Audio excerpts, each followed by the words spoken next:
नमस्कार, welcome to Money Group and मैं हूँ चिन्मय नंदा। फ्राइडे के दिन निफ्टी में एक गैप अप में ओपनिंग हुआ था।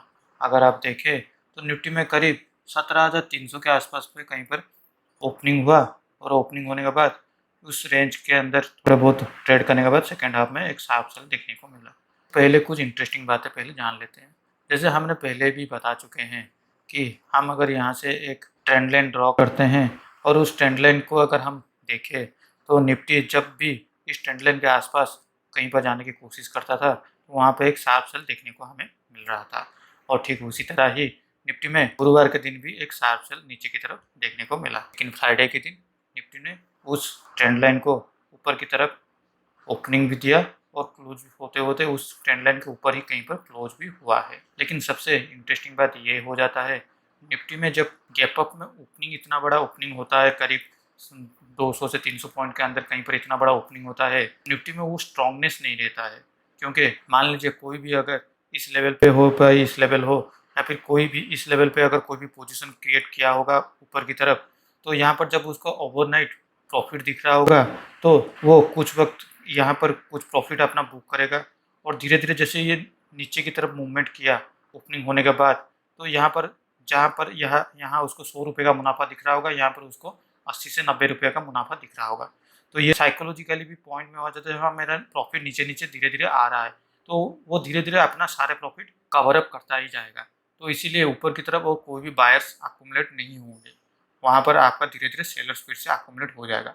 मैं पहले भी ये बात बता चुका हूँ कि निफ्टी में स्ट्रांगनेस तब भी आएगा जब निफ्टी इस ट्रेंड लाइन के ऊपर कहीं पर आके ओपनिंग देगा 15 मिनट के कैंडल पे। मान लीजिए अगर कल निफ्टी फ्लैट या 30 से 40 पॉइंट का गैप अप में ओपनिंग होके धीरे धीरे कहीं पर इस ट्रेंड लाइन को अगर ब्रेकआउट करके इस लेवल पे 17,200 के आसपास कहीं पर जो क्लोजिंग दिया है उसी लेवल पे जाकर ही अगर क्लोजिंग दे देता तो मेरे लिए ये एक बुलिश पैटर्न क्रिएट हो जाता।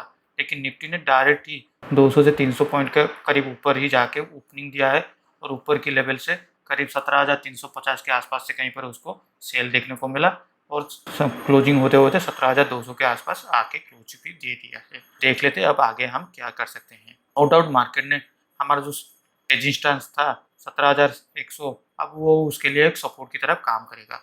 लेकिन अगर निफ्टी में फिर से 17,100 लेवल का क्लोजिंग आ जाता है तो हमें इसे ये जो लेवल है 16,900 का लेवल है, 16,900 से 16,950 का, इस लेवल के अंदर फिर से निफ्टी में कहीं पर मूवमेंट देखने को मिल सकता है। और अगर कल निफ्टी कहीं पर गैप डाउन पे ओपनिंग हो जाता है तो पहले आप देख लीजिए ये 17,100 का लेवल किस हद से उसको कर रहा है। अगर 17,100 का लेवल उसको सपोर्ट नहीं दे पा रहा है तो आप 17,100 को एक रेजिस्टेंस के हिसाब से मान लीजिए और नीचे की तरफ पोजीशन लीजिए 17,100 को स्टॉप लॉस बना के हुए। और अगर निफ्टी में फिर से कहीं पर गैप अप में ओपनिंग होता है तो ये जो लेवल है 17,300 17,350 का जो लेवल है, इस लेवल को अपर की साइड पे पहला एक स्मॉल रेजिस्टेंस की तरफ मान लीजिए। और निफ्टी में अगर कहीं पर भी इस लेवल पे फिर से निफ्टी आने की कोशिश करता है तो 20-30 रुपये का लॉस डाल के आप सेल के लिए इस लेवल पे आप सोच सकते हैं। तो चलिए अब देख लेते हैं हमारे डे चार्ट में क्या दिखाई दे रहा है। अगर हम डे चार्ट में चलते हैं तो यहाँ पर आपको ये देखने को मिल सकता है निफ्टी में अब यहाँ पे धीरे धीरे एक डब्ल्यू पैटर्न बनाने का कोशिश भी कर रहा है।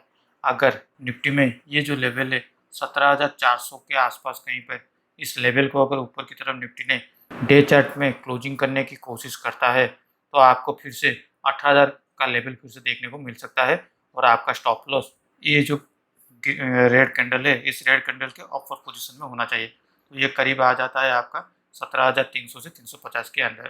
तो लेकिन उसके लिए पहले आपको निफ्टी में ये जो ऊपर की तरफ लेवल है 17,420 के आसपास कहीं पर, इसे पहले ऊपर की तरफ ब्रेकआउट करने दीजिए। तो चलिए अब चलते हैं हमारे पोजीशन की ओर। हमारे पोजीशन में कोई भी चेंजेस नहीं किए हैं और हमें अभी करीब 8,500 का मुनाफा देखने को मिल रहा है। मैं अभी तक नवंबर मंथ का जो 17,000 का कॉल और पुट ऑप्शन में जो स्ट्रेडल पोजीशन क्रिएट किया था उसमें भी कोई भी अभी तक हेज पोजीशन क्रिएट नहीं किया हूँ, लेकिन मैं ये जल्दी हेज पोजीशन लेने वाला हूँ।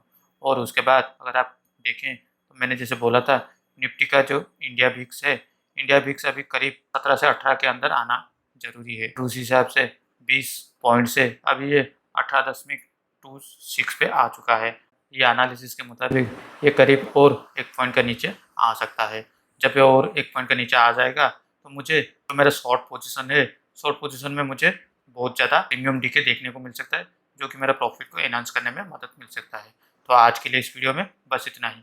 अगर वीडियो अच्छा लगा हो तो इस वीडियो को लाइक शेयर करके हमें मोटिवेट कीजिए। तो पर्सनल फाइनेंस शेयर ट्रेडिंग की नॉलेज के लिए हमारे इस चैनल को सब्सक्राइब करना ना भूलें। Thank you for watching my video.